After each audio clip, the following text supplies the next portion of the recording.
बच्चा पैदा नहीं हुआ, भारत को गुरु बनाने चले हैं। मोदी जी वादे के सच्चे होते तो मोदी जी के भी बच्चे होते। पनौती है मोदी जी, घर में थे तो घर में इनके पिताजी मर गए। जसोदा बेन जी से शादी हुआ तो भरी जवानी घूट घूट कर मरती रही। गुजरात में थे, गुजरात जल रहा था। देश में आए, देश जल रहा है। आज देश को जसोदा बेन बना दिया। देश की जनता न सुहागन है, न विधवा, घूट घूट कर मरने पर विवश है। देश को चले थे जापान बनाने, बना दिए नेपाल। इनके गोबर पात्रा कहते हैं हिंदू वो एक हो जाओ, हिंदू तो खतरे में आ जाएगा। इन भाजपा के गंवार नेताओं को कौन समझाए? ये किसी के सगे नहीं, ऐसा कोई सगा नहीं जिसको इन्होंने ठगा नहीं। प्रधानमंत्री जी कहते थे भाइयों बहनों मित्रों, नोटबंदी से 4-4 पुस्तों की कमर तोड़ दी, आतंकवादियों के कमर टूट गए। देश ने देखा है नोटबंदी से भारत की अर्थव्यवस्था की कमर टूट गई। वो आज भी करा रही है, चुप कर चल रही है। और देश की दलाल मीडिया ऐसे चुप है जब मानो या तो गूंगे हो गए, नहीं तो इन्होंने सत्ता की दलाली में फेविकॉल पी लिया। जितना झुमका नहीं गिरा बरेली के बाजार में, देश की दलाल मीडिया का, पत्रकारों का स्तर गिर गया भाजपा की सरकार में। लोगों ने मांगा रोजगार तो कह दिए मैं भी चौकीदार, तू भी चौकीदार। जिसने अंग्रेजों से माफी मांगी हो गया वीर, और जिसने रामलीला मैदान से सलवार पहन के भागा वो हो गया अमीर। हमारे प्रधानमंत्री जी 5 लाख का बूट और 10 लाख का सूट और 1.5 लाख का चश्मा, 1.5 लाख का घर या 1.25 लाख का कलम रख के कहते हैं मैं तो फक्कर फकीर, मेरा क्या है, मैं तो झोला उठाऊंगा चला जाऊंगा। लाइव टीवी, सच सबसे आगे। मोदी जी की नाकामियों को बताने के लिए डॉक्यूमेंट्री फिल्म बन जाएगी। बताता रहूं तो उनको जो भी बयान है, 1 नंबर के झूठा आदमी है वो। छा गई नफरत, मोहब्बत की कहानी जल गई, देख भारत माँ तेरी राजधानी जल गई। न कोई नेता मरा, न कोई धर्म जाति का ठेकेदार मरा, मरा इंसान और इंसानियत मर गई। अब ये नेता लोग मान लीजिए क्या कहते हैं, आप उस चीज को मत देखिए, एक बात समझिए, ये खुद देशद्रोही हैं। ये टुकड़े टुकड़े गैंग के लोग हैं जो अपने ही मुल्क को टुकड़ों टुकड़ों में बांटकर सत्ता की लोभ में कुछ भी अनर्गल बयान देते हैं।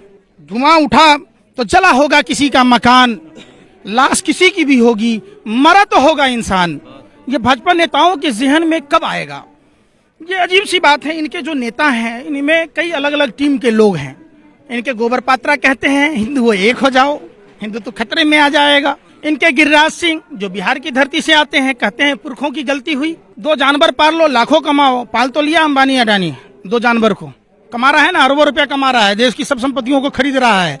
एक चीज नहीं समझ में आ रहा, जो देश में संपत्ति बेचा जा रहा है, घाटे का सौदा बताया जा रहा है, उसको अंबानी अडानी जैसे व्यापारिक लोग जो भाजपा के व्यापारिक मित्र हैं वो खरीद रहे हैं। किस आधार पर खरीद रहे हैं? कोई आदमी घाटे का सौदा खरीदता है क्या? इस बात को समझना होगा। 1990 के दौरान आप जाइए, 1990 में विश्वनाथ प्रताप सिंह की केंद्र में सरकार थी।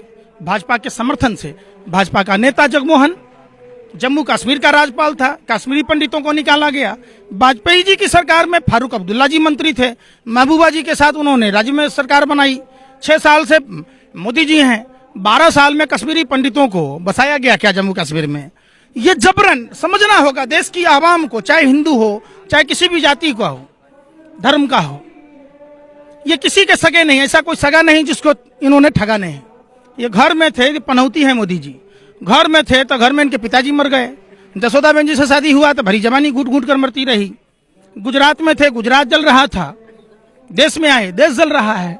एक्चुअली जाति धर्म और प्रांत के नाम पर ये लोग जो कर रहे हैं, इसमें एक ही बात आती है, आज ये आसमां काला, सड़कों का रंग लाल कैसे है?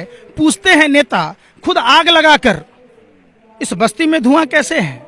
हिंदू अगर दिल है तो धड़कन मुसलमान होगा। हम सब एक रहें, मजबूत हमारा हिंदुस्तान होगा।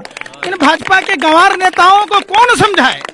इनमें एक लंबी है, आपने देखा होगा हरियाणा में गुज्जर साहब जो इनके विधायक थे कैसे अनर्गल बयान देते। गिरिराज सिंह बिहार में देते, कर्नाटक में देने वाले लोग हैं, अनंत हेगड़े जैसे और भी मंत्री हैं। एक दिन बेवकूफ बनाने के लिए अप्रैल फूल और हमेशा बेवकूफ बनाने के लिए कमल का फूल।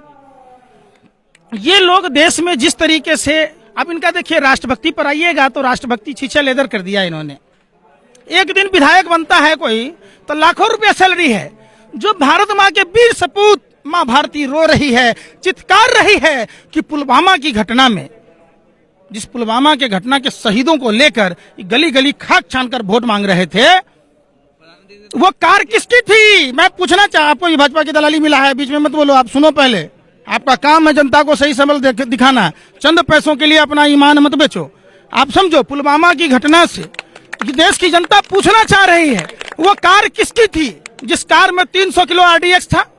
कौन है डीएसपी देवेंद्र सिंह? प्रधानमंत्री जी कहते थे भाइयों बहनों मित्रों, नोटबंदी से 4-4 पुस्तों की कमर तोड़ दी, आतंकवादियों के कमर टूट गए। देश ने देखा है नोटबंदी से भारत की अर्थव्यवस्था की कमर टूट गई, वो आज भी करा रही है, झुक कर चल रही है। नोटबंदी से आतंकवादी के हौसले इतने बुलंद हो गए कि डीएसपी देवेंद्र सिंह को 12 लाख रुपया देकर दिल्ली आ रहा होता है। अगर वो नहीं पकड़ा जाता तो पुलवामा जैसी दूसरी घटना हो जाती। प्रधानमंत्री जी के बी टीम के लोग रामलीला मैदान में आंदोलन कर रहे थे, 2.25 आंख वाला बाबा रामदेव, अन्ना हजारे, जनरल बीके सिंह, किरण बेदी, मनीष सिसोदिया, केजरीवाल, अनुपम खेर, सरीखे लोग चुप और मौन क्यों हैं? और देश की दलाल मीडिया ऐसे चुप है जब मानो या तो गूंगे हो गए और नहीं तो इन्होंने सत्ता की दलाली में फेविकॉल पी लिया। देश पूछ रहा है, देश में ज्वलंत मुद्दाओं का सबसे बड़ा देश जो आज जल रहा है, इसमें देश की दलाल मीडिया का भी हाथ है। जितना झुमका नहीं गिरा बरेली के बाजार में देश की दलाल मीडिया का, पत्रकारों का स्तर गिर गया भाजपा की सरकार में,